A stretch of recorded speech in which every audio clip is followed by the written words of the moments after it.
สาธารณรัฐสังคมเวียดนามพยายามปกป้องคนพิการถึงระบบอินเทอร์เน็ต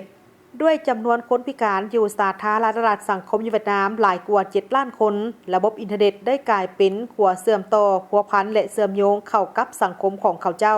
ท่ามกลางสภาพอาชญากรรมทางระบบไซเบอร์ที่นับมือนับพันแปรซับซ้อนคนพิการก็เป็นกลุ่มคนหนึ่งที่ถูกผลกระทบได้ง่ายฉะนั้นการก้าเกียมปกป้องคนพิการทางระบบไซเบอร์ปัจจุบันบ่เพียงแต่ยุติอยู่ในการศึกษาความอาจสามารถเท่านั้นแต่ยังได้รับการจัดตั้งการช่วยเหลือจากหลายภาคส่วนในนั้นบรรดาวิสาหกิจ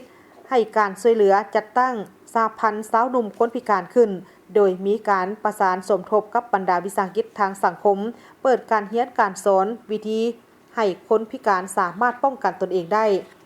เมื่อบดลมานี้สาธารณรัฐสังคมเวียดนามก็ได้จัดตั้งสำเร็จพิธีลงนามสนธิสัญญาขององค์การสหประชาชาติเกี่ยวกับการต้านอาชญากรรมทางระบบอินเทอร์เน็ตซึ่งเหตุการณ์ดังกล่าวนี้แม่นได้เป็นการเปิดทางใหม่ให้แก่การศึกษาอบรมความอาจสามารถให้แก่คนพิการเคียงคู่กับการเพิ่มทวีการยกสูงกฎหมายเพื่อปกป้องคนพิการถึงระบบอินเทอร์เน็ตบรรดาคนพิการที่ตกเป็นเหยื่อของอาชญากรรมตัวต้มก็ได้รับความรู้ใหม่เพื่อเกี่ยมรับมือกับความเสี่ยงถูกแทรกซึมแต่ไกและป้องกันสิทธิผลประโยชน์ของตนเองตื่มอีก